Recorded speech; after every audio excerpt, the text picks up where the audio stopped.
রৌনকুত তাফসীর কিতাবে লিখতেছে, সর্বপ্রথম নাকি সাইয়্যিদানা লূত আলাইহিস সালাতু ওয়াস সালামকে যখন আল্লাহ পাক রব্বুল আলামিন লূত জাতির কাছে নবী হিসেবে প্রেরণ করেছিলেন, তখন সেই জাতির মাঝে এই সমকামিতা লিপ্ত ছিল। কোথায় থেকে আসছে? পৃথিবীর ইতিহাসে সর্বপ্রথম শয়তান নাকি একটা সুশ্রী বালকের সূরত অবলম্বন করে সজ্জিত হয়ে শালীন পোশাক পরে টগবগে যুবকের চেহারা আবৃত্তি করে লূত জাতির কাছে নিজেকে নিজে উপস্থাপন করে। আর শয়তান নিজেকে নিজে উপস্থাপন করেছিলেন লূত জাতিকে। এই জন্য লূত জাতি সরাসরি শয়তানের সাথে সমকামিতায় লিপ্ত হওয়ার জন্য, নাউযুবিল্লাহ মিন যালিক। তাহলে পৃথিবীর বুকে সর্বপ্রথম এই সমকামিতায় লিপ্ত হয়েছিলেন লূত জাতি। এই সর্বপ্রথম লূত জাতি সমকামিতার মধ্যে লিপ্ত হয়েছিলেন। কার সাথে লিপ্ত হয়েছিলেন? মুসলমান।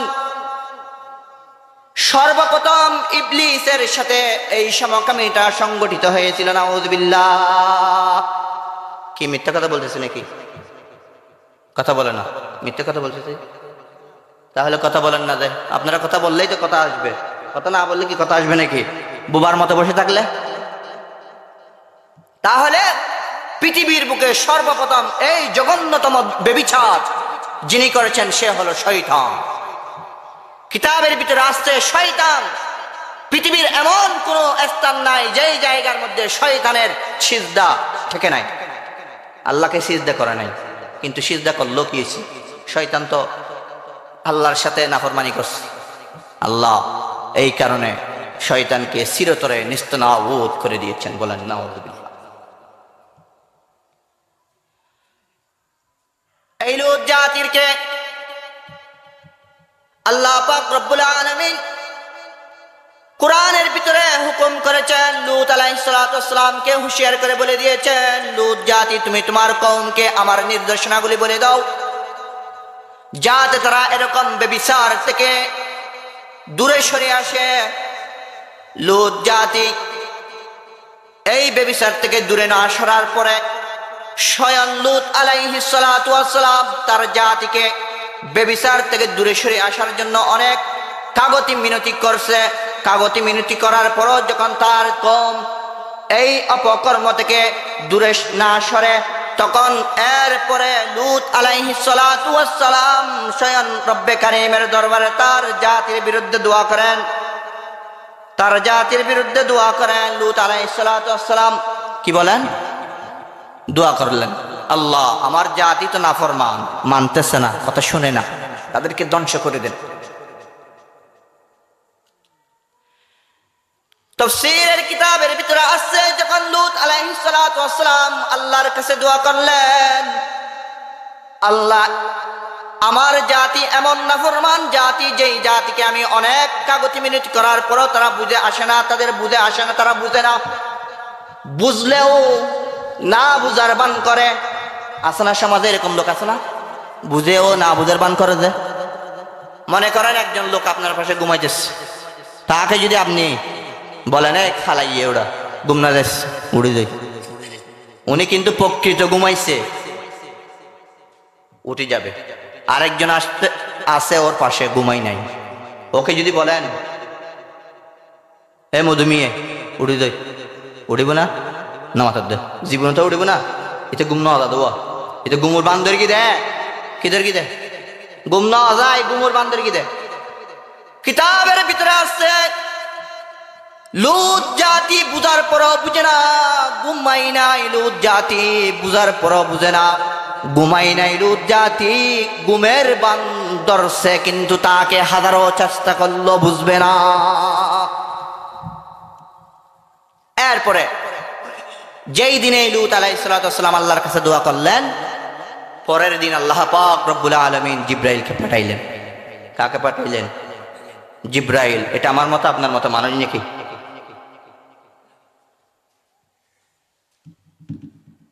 তাফসীরের কিতাবের ভিতরে আছে জিব্রাইল নামের ফেরেশতা, যার দুইটা ডানা আছে, দুই ডানার মধ্যে পাকা হচ্ছে 600 পাকা, যার দুই ডানার পাকার মধ্যে থেকে একটি মাত্র পাকার এক কোণা দিয়ে লূত জাতির সমগ্র বসতি স্থানকে, লূত জাতির বসতি স্থানকে জিবরিল আলাইহিস সালাতু ওয়াস সালাম তার পাকা দিয়ে একটু মাত্র কোণা দিয়ে পুরো শহরকে উপরে তুলতে তুলতে এমনকি আসমানের আগ মুহূর্ত পর্যন্ত তুলে নেন। আসমানের উপরে তুলে নিয়ে আসমানের করিব করিব আসমানে পৌঁছে যাবে এমন অবস্থা, এরপরে তার উপরের অংশ নিচে করে দিলেন এবং নিচের অংশ উপরে করে দিলেন। নাউযুবিল্লাহ।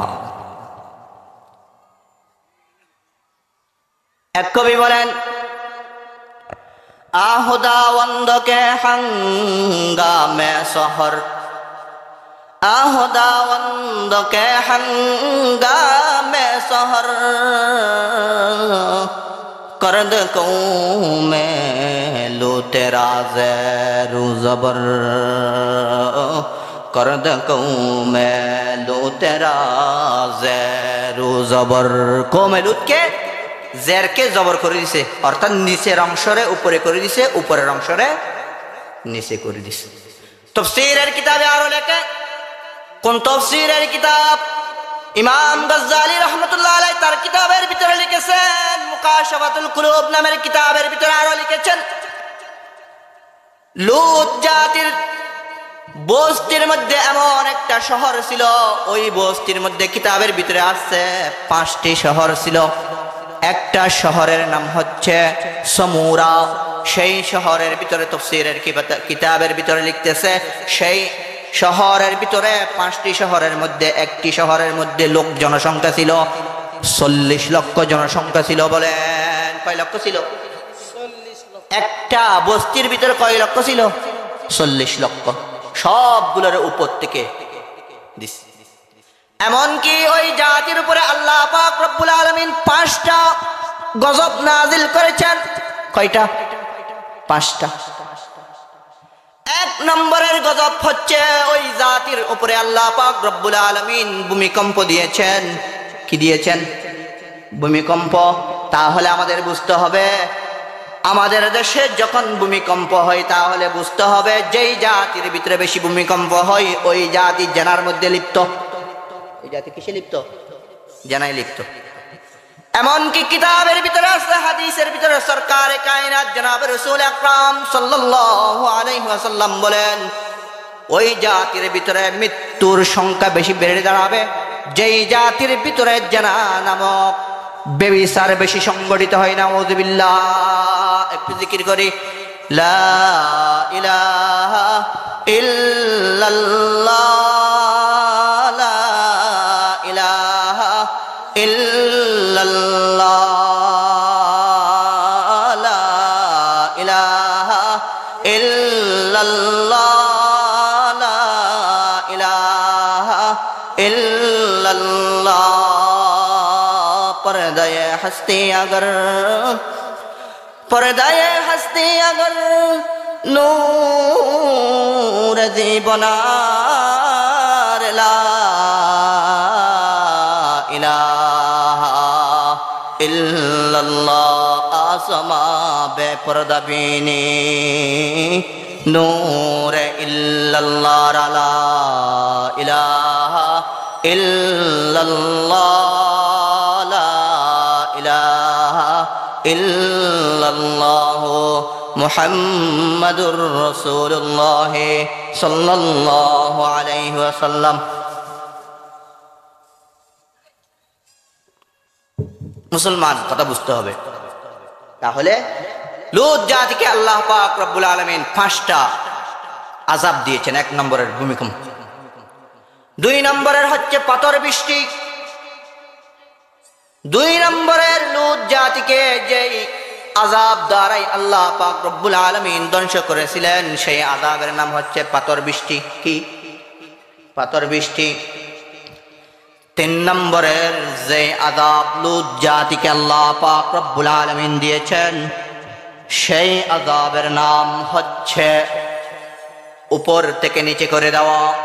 পাঁচ নম্বরের লূত জাতিকে যেই আযাব আল্লাহ পাক রব্বুল আলামিন দিয়েছেন, সেই আযাবের নাম হচ্ছে ফেরেশতার চিৎকার। বলেন সুবহানাল্লাহ। যদি কেউ অপরাধ করে, আল্লাহ যদি ধ্বংস করে দেয়, তাহলে এটা আল্লাহ নাউযুবিল্লাহ আমাদের উপর জুলুম করছে না? হ্যাঁ, কথা বলে না। যদি কোনো জাতি অপকর্মে লিপ্ত হয়ে যায়, আল্লাহ যদি অসহ্য হয়ে ধ্বংস করে দেয়, তাহলে ওই জাতি কি বলতে পারবে যে আল্লাহ আমাদের উপর জুলুম করেছে? নাউযুবিল্লাহ বলতে পারবে? আমি আর আপনি যদি আল্লাহর ইবাদত করতে করতে সিজদায় যদি লুটে পড়ে সারা জিন্দেগি যদি সিজদার মধ্যে কাটাই দিই, তাহলেও আল্লাহর কোনো অসুবিধা নাই। আমি আর আপনি যদি সারা জিন্দেগিও নাফরমানি করতে করতে বেবিচার, অত্যাচার, সবগুলো যত টেন্ডারবাজি আছে, যত ক্রিমিনালগিরি আছে, সবগুলো যদি করতে করতে পুরো জিন্দেগি খতম করে ফেলি, শেষ করে দিই, তাহলেও আল্লাহর এক বিন্দু পরিমাণ, চুল পরিমাণ আল্লাহর কোনো কিছু আসে যায় না। তাহলে লাভও আমার, ক্ষতিও আমার। এই অপকর্ম পৃথিবীর ইতিহাসে, পৃথিবীর বুকে সর্বপ্রথম লূত জাতি বাস্তবায়ন করেছিলেন। শুধু সমকামিতা, এটা লূত জাতি করছে তা না। আমাদের সমাজও যারা এই সমকামিতা বাস্তবায়ন করার চেষ্টা করে, যারা এই সমকামিতায় লিপ্ত, যারা মেয়ে মেয়ে যারাই লিপ্ত, যারা পুরুষে পুরুষে যারাই লিপ্ত, যারা ট্রান্সজেন্ডার মতবাদে বিশ্বাসী, যারা ইহুদি খ্রিস্টানদের মতবাদে বিশ্বাসী, যারা ইহুদি খ্রিস্টানদের সমকামিতা বাংলার জমিনে আগেও বাস্তবায়ন করতে চেয়েছিল, করতে দেওয়া হয় নাই, এখনো যারা বাস্তবায়ন করার লক্ষ্যে পায়ে গচ্ছে, তাদেরকেও করতে দেওয়া হবে না। আগেও দেওয়া হয় নাই, এখনো দেওয়া হবে না। সামনেও যারা করতে চাইবে, তাদেরকেও তাদের হাত পা, একজন মুসলমানের এক বিন্দু পরিমাণ রক্ত থাকতে তাদের হাত পা ঠিক নিয়ে দুনিয়ার মধ্যে বেঁচে থাকতে পারবে না। চিল্লায় বলেন ঠিক কিনা? যুগে যুগে নাস্তিকবাদী এসেছে, জালেম এসেছে। জালেম যখন শয়তান রূপে আবৃত হয়েছিল, হকের বেশে আদম আবৃত হয়েছিল। এইভাবে যুগের পর যুগ যখন জালেমের আবির্ভাব ঘটে, তখন হকের বেশ নিয়ে একজন আল্লাহ পাক রব্বুল আলামিন তৈরি করে দেয়। কি দেয় না? তৈরি করে দেয় না? জালেম যখন মাথা উঁচা দিয়ে উঠে, তখন হকের বেশেও মাথা দিয়ে উঠে, মাথা উঁচা করে দিয়ে উঠে। বলেন সুবহানাল্লাহ। তদরূপ ভাবে জালেম যখন ফেরাউনের আকৃতিতে আবির্ভাব হয়েছিল, হকের বেশে মুসা আলাইহিস সালাতু ওয়াস সালাম আবির্ভাব হয়েছিল, জালেমকে রুখে দিয়েছিল। জালেম যখন মুসাইলামাতুল কাজ্জাবের বেশে আবির্ভাব হয়েছিল, হকের বেশে আতাউল্লাহ বুখারী মাথা উঁচা দিয়ে এসেছিল, নিস্তানাবুদ করে দেওয়া হয়েছে। আমাদের সমাজে, আমাদের দেশেও জালেম যখন ফ্যাসিস্ট হাসিনা নামে আবির্ভাব হয়েছে, তখন হকের বেশে ছাত্র আন্দোলন উদ্ভাসিত হয়েছে। বলেন ঠিক কিনা? এরকম পৃথিবীর ইতিহাসে যত বড়ই জালেম হোক না কেন, যত বড়ই প্রতাপশালী হোক না কেন, আমেরিকা থেকে নিয়ে পুরো বিশ্ব, পশ্চিম থেকে নিয়ে পূর্ব পর্যন্ত, পূর্ব থেকে নিয়ে মাগরিব পর্যন্ত যত বড়ই জালেম হোক না কেন, হককে যদি নিস্তানাবুদ করে দেওয়ার জন্য আসে, এক বিন্দু পরিমাণ ছাড় দেওয়া হবে না। তাদেরকে হাত ভেঙে টুকরা টুকরা করে দেওয়া হবে ইনশাআল্লাহ।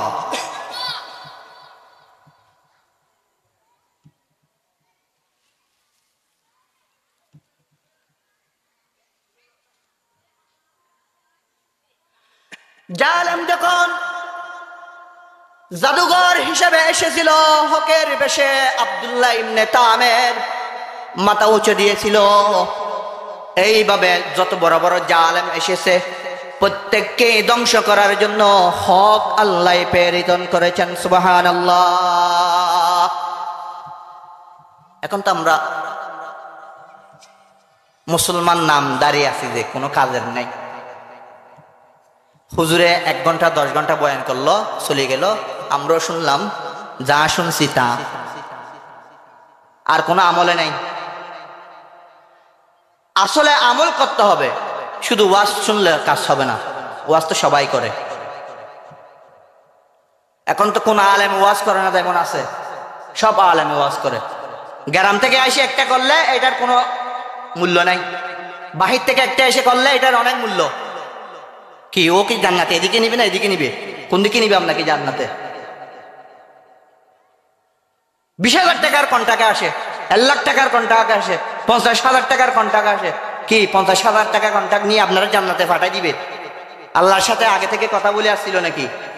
50,000 টাকা দিয়ে আশিগড় পাড়া যাব, বয়ান 5-10 মিনিট করে সবগুলো জান্নাতের মেহমান বানাই দিব। আল্লাহর সাথে আগে থেকে কথা হয়েছে আমার সাথে, এরকম কন্ট্যাক্ট করে আসছে নাকি? अमल से जिंदगी बनती है जन्नत भी जहन्नम भी, यहाँ तक के अपने फितरत में है न नूरी है न नारी। আমলের দ্বারাই জিন্দেগি বনবে, অন্য কিছু দ্বারাই হবে। সুতের ওয়াজ, ঘুষের ওয়াজ, কোন ওয়াজ করা নাই, সব তো শুনতেছি। এখন শুনতেছি, এদিকে শুনতেছি, ওদিকে গিয়ে সব বের হয়ে যায় ছাগলের মতো।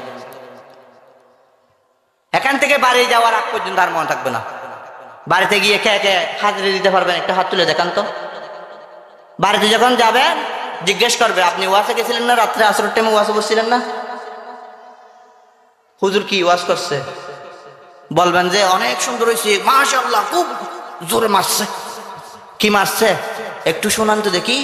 তারপর বলবে হা হা লাদির, এগুলো আমি পারি নাকি, আমি শুনছি দেরি। আপনাদের অবস্থা এরকম, আমাদের অবস্থা এরকম। আমলের নিয়তে বসি না, আমল করব এই নিয়ত কারো নাই। এই কারণেই তো আমাদের অপদস্থ, লাঞ্ছিত, বঞ্চিত। মুসলমান বলতে চেয়েছিলাম ট্রান্সজেন্ডার এটা কি? পুরুষে পুরুষে জানা করাবে ট্রান্সজেন্ডার, নারীতে নারীতে জানা করাবে, এর নাম ট্রান্সজেন্ডার।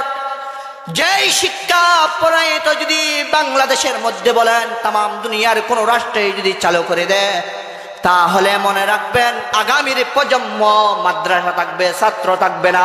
আগামীর প্রজন্ম উস্তাদ থাকবে, শিক্ষক থাকবে, ছাত্র থাকবে না। আগামীর প্রজন্ম ছাত্র থাকবে, উস্তাদ থাকবে না। মসজিদ থাকবে, ইমাম থাকবে না। মসজিদ থাকবে, মুসল্লি থাকবে না। মুসল্লি থাকবে, মসজিদ থাকবে না। সবগুলো ইহুদি খ্রিস্টানদের খালাতো ভাইয়ে পরিণত হয়ে যাবে। নাউযুবিল্লাহ। এই হবে আমাদের মুসলমানের চরিত্র। মুসলমানের চরিত্র বিনষ্ট করার জন্য এই ট্রান্সজেন্ডার বাংলাদেশের মধ্যে চালু করতে চেয়েছিল। যখন ফ্যাসিস্ট এই ট্রান্সজেন্ডার চালু করতে চেয়েছিল, আল্লাহ বলেন তুমি কি চাও আমি জানি, তোমাকে কেমনে তাড়াইতে হয় সেটাও আমার জানা আছে।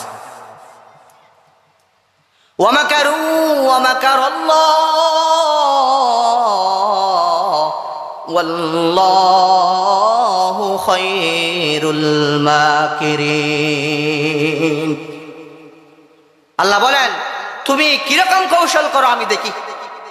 তুমি যেমন কৌশল করবে না কেন, তোমার চাইতে বড় কৌশলী আমি। সুবহানাল্লাহ বলবেন না? আল্লাহ সবচাইতে বড় কৌশলী। মকর এই জায়গার মধ্যে মুফাসসিরিনে কেরাম বলেন এটারে কৌশল বলা যাবে না, কিন্তু এখানে মকর বলা যেতে পারে। এই হচ্ছে আমাদের অবস্থা। মুসলমান বলতে চেয়েছিলাম এই জঘন্য বেবিচার থেকে যদি মুসলমান খালাসি পায়, জঘন্য বেবিচার থেকে যদি মুসলমান মুক্ত থাকতে পারে, মুসলমানের চরিত্র যখন ঠিক হয়ে যাবে, তখন মুসলমানের ইবাদতের মধ্যে মন দিল একগ্রতার সাথে বসে যাবে। বলেন সুবহানাল্লাহ।